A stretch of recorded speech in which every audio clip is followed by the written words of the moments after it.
everyone. My name is Jay, and I will be your English teacher for today's lesson. How are you today? So, are you ready for our lesson? Yes. Okay. We will be discussing about distributive justice. When we say distributive justice, everybody read. Distributive justice is justice that is concerned with the distribution of duties and privileges with the merits of individuals and the best interests of society. From the word distributive, it's distribution. Now we will go deeper into what is this distributive justice by studying the 6 features of distributive justice. Namely, egalitarianism, capitalist and free market system, socialists, taxation, protection and preservation of public welfare, and property for public use. Now when we say egalitarianism, Jimmy. That no person shall be deprived of life, liberty, or property without due process of law, nor shall any person be denied the full protection of the law. In other words, egalitarianism is equality from common people and the government.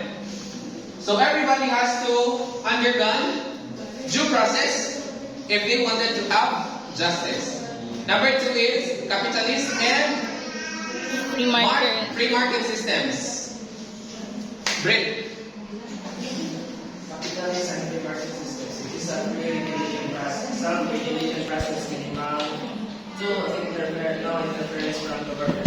That's the law of the man and like follow its course. So it's from one man within your premises. Yes, good point. When we say capitalist and free market system, it's self-regulation process. That means they have their own law. For example, I am an owner of a merchandise. In my company, I have my own law of delivering goods and importing goods. And the government cannot touch the law that I created. That is free market system. Gets? Yes. Meaning, though the government can have grab, can hold your system in your company, but on the lesser amount. Dili siya makagunin na makabuot yun siya. You have your own free will of system. Free market system. Next is socialist. Aquino. Yes. Ikan klaro. Basa, ikan.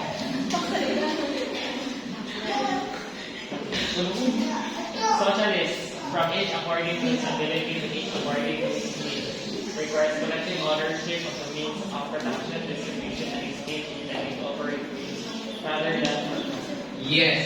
Remember the last part? Exchange intending to operate for use rather than profit. Socialist is the kabaliktaran of capitalist. When we say capitalist, you are going to get what you deserve. But in socialists, you are going to get the same amount as other people have. For example, in the time of pandemic, whether you are middle class, low class, or high class family, you're going to receive 2 sardinas, 5 kilos bugas. Patas sa tanan. That is socialist. Gets? Yes. Doesn't matter if you are more capable than others. What you will receive is the same amount as the others. That's socialist. Next is taxation. Very easy. Yes, Maminto.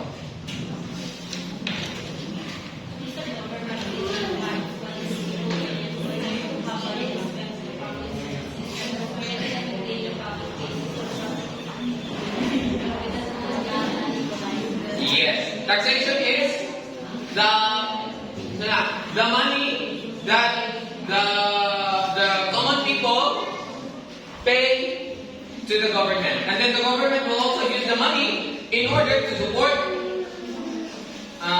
its constituent. Now the second column, the second point, it says equitable, not an equalizer. Why do you think so? Why? It's equitable, not an equalizer. Johanna. Yes, sir. You're wrong. You're wrong. Yes. Sabat. For me, equitable nor Not. an equalizer. So that means that taxation. So it talks about tax, right? So that means if mas ang dapat siya o dili dapat mo ang mga tao dili dapat pare-parehas o ganang tax. Good point. Dapat nakabase na siya kung unsa ka dakon like this person kung dakon iyang property so dakon siya tax. So Yes. yung tao ay gamay so dapat naka-afford ay ganang Naka-angkor. amount sa iyang tax. So Yes. that is equitable, not equalizer. Yes. When we say equalizer, it does not balance your standard of living or your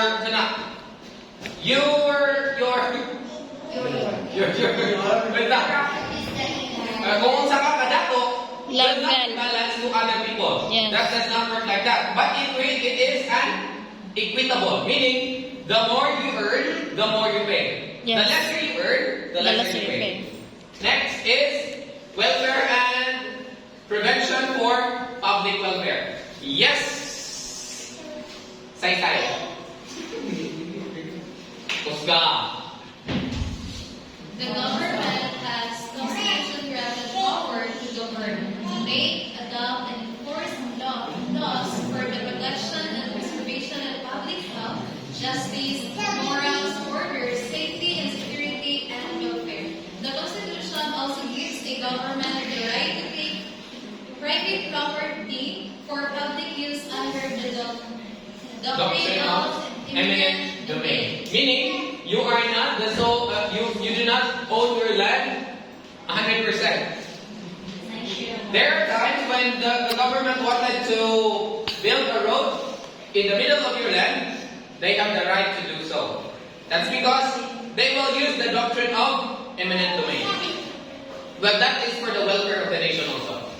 Next is property for public use. The government has a constitution granted power to take private property for public use. Citizens' ownership for property is not absolute. The citizens' ownership for property is not absolute. Whether you have your papers all in you, the government can still touch your property. So justice is a moral framework, be it social or distributive justice, states that whatever promotes justice is the morally right thing to do. Whatever promotes justice, promotes something good to the people is morally right thing to do. Now, the second topic that I'll discuss is about the better moral framework by Gardner and Rosen synthesis. Kung basahin niyo na, masabtan niyo na? Ha? Ako kabasa pa na, hindi na ako masabtan. So, to make it understandable, naging mo ko og example. Dala, paminaw lang mo, ako lang pasahon na. Imong gawa sa trabaho, nang ginangan kung dako katabang, aron mahuman ang iyang trabaho nga, due na ugma. Ikaw usap, ano na kayo importante nga buhaton nga trabaho, apan mahimo-himong hikayon, Aron. mahimo-himong hikayon, aron makatabang sa imong kauban.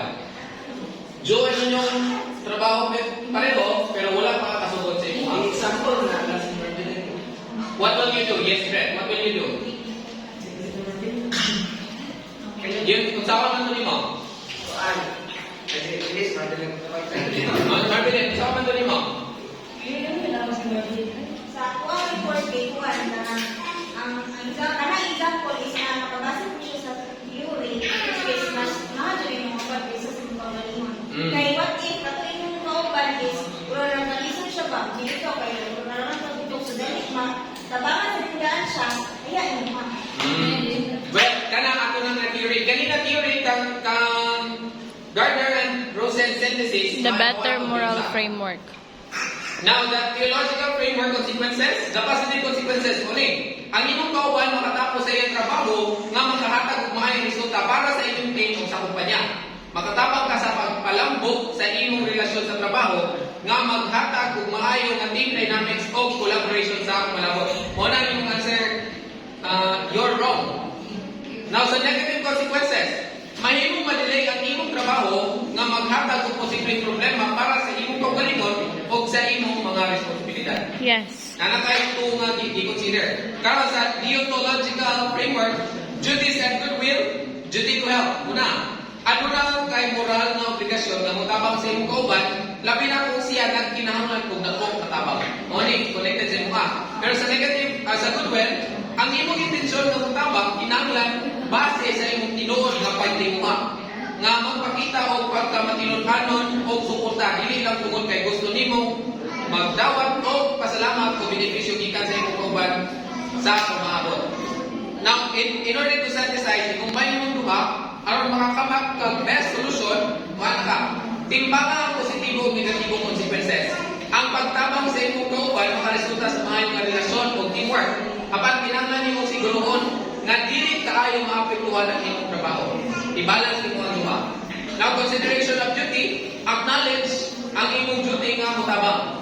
Ang pagtuman sa imong obligasyon o pagpakita o goodwill, magpakita nga ng pagkabanang para sa imong kauban o sa inyong team.